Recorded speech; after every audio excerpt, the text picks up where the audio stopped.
Hello అండి అందరికీ. చూడండి, ముందుగా ఈ బుట్టిలో విత్తనాలు వేసానండి. గంగవాయిల కూర విత్తనాలు వేసాను. ఇప్పుడు వర్షానికైతే మంచిగా పెరిగింది. అదే కట్ చేసి ఈరోజు కూర చేస్తున్నానండి. గంగవాయిల పప్పు చేస్తున్నాను. ఇప్పుడు ముందుగా గంగవాయిల కూరని కట్ చేస్తున్నాను. మొత్తం చూడండి ఇంత అయింది. చూసారా, గంగవాయిల కూర ఇలా ఉంటుంది.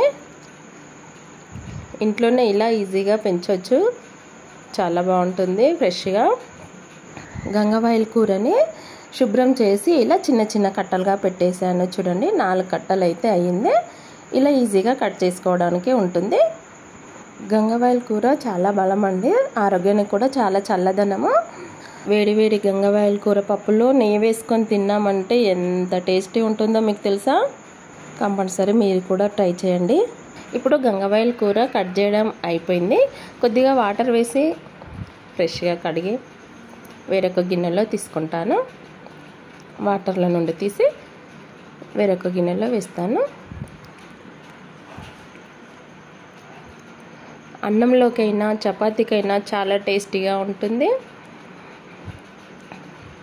ఇప్పుడైతే 1 గ్లాసు కందిపప్పు తీసుకున్నాను. చూడండి, ఈ పప్పు కూడా ఇంట్లో చేసిందే. కొన్ని వాటర్ వేసి పప్పును ఒకసారి కడిగి కుక్కర్లో వేసేస్తాను. ఈ గంగవాయిల పప్పు చాలా టేస్టీగా ఉంటుందండి. దీన్ని పుల్లకూర అని కూడా అంటారు. కొద్దిగా పులుపు వేసి చేసామంటే పుల్ల పుల్లగా కమ్మకమ్మగా చాలా టేస్టీగా ఉంటుంది. పప్పు కుక్కర్లో వేసిన తర్వాత గంగవాయిల కూర కూడా అందులోనే కుక్కర్లోనే వేసేస్తాను. గంగవాయిల కూర పప్పు ఇలా చేసామంటే చాలా టేస్టీగా ఉంటుందండి. సింపుల్గా ఇలా చేసేయండి. ఇలా వేసిన తర్వాత కొన్ని కరివేపాకు రెబ్బలు వేస్తున్నాను. అలాగే 1 ఉల్లిగడ్డ కట్ చేసి వేసాను. ఒక 7-8 పచ్చిమిర్చీలు అవి కూడా అలాగే వేసేసాను. 1 గ్లాస్ పప్పుకి 2 గ్లాసుల వాటర్ వేసేసాను. వాటర్ కూడా వేసాను. అలాగే 1/2 స్పూను ఆయిల్, 1 స్పూను పసుపు వేసి ఇప్పుడు కుక్కర్ మూత పెట్టేస్తున్నాను. మూత పెట్టి విజిల్ కూడా పెట్టేశాను. స్టవ్ ఆన్ చేసి స్టవ్ పైన పెట్టాను. పప్పు ఉడుకుతుంది. చూడండి, ఇంత చింతపండు అయితే తీసుకున్నాను. గంగవాయిల కూర పప్పులోకి చింతపండు ఉంటే చాలా టేస్టీగా ఉంటుంది. ఒకసారి చింతపండుని ఫ్రెష్గా కడిగి నానబెట్టేయాలి. మళ్ళీ ఫ్రెష్ వాటర్ వేసి చింతపండు నానుతుంది. ఈలోపు పప్పు ఉడికింది. చూడండి, విజిల్ వచ్చింది. పప్పు దించి చల్లారిన తర్వాత కుక్కర్ మూత తీస్తున్నాను. పప్పు అయితే మంచిగా ఉడికింది. మనకు రుద్దే అవసరం కూడా లేదు. గంటతోనే ఇలా అనేస్తే అయిపోతుంది. అలాగే 1/2 స్పూన్ మిర్చి పౌడర్, 1 స్పూన్ సాల్ట్ వేసాను. వేసి పప్పులో కలిసేలాగా ఒకసారి మంచిగా కలపాలి. ఇప్పుడు చింతపండు గుజ్జు అందులో వేస్తున్నాను. చూడండి, మొత్తంగా తీసాను. అది మొత్తంగా వేసేసాను.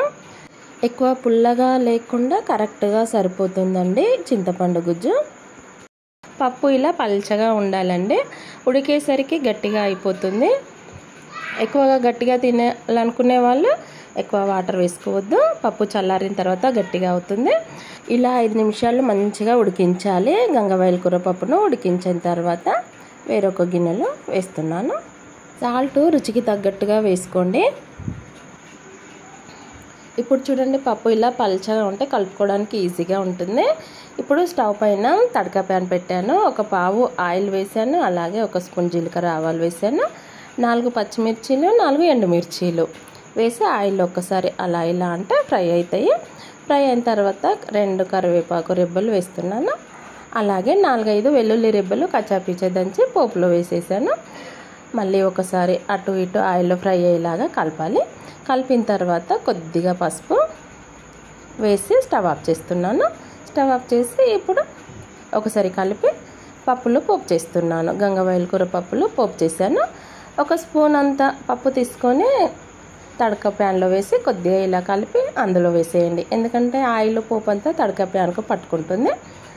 చూడండి, ఒకసారి మళ్ళీ పోపు అంతా పప్పులో కలిసేలాగా మంచిగా కలపాలి. ఇప్పుడైతే గంగవాయిల కూర పప్పు రెడీ అండి. చాలా టేస్టీగా ఉంటుంది. నోరు రుచి లేని వాళ్ళకి కూడా చాలా కమ్మగా ఉంటుంది. మీరు కూడా అందరూ ట్రై చేయండి.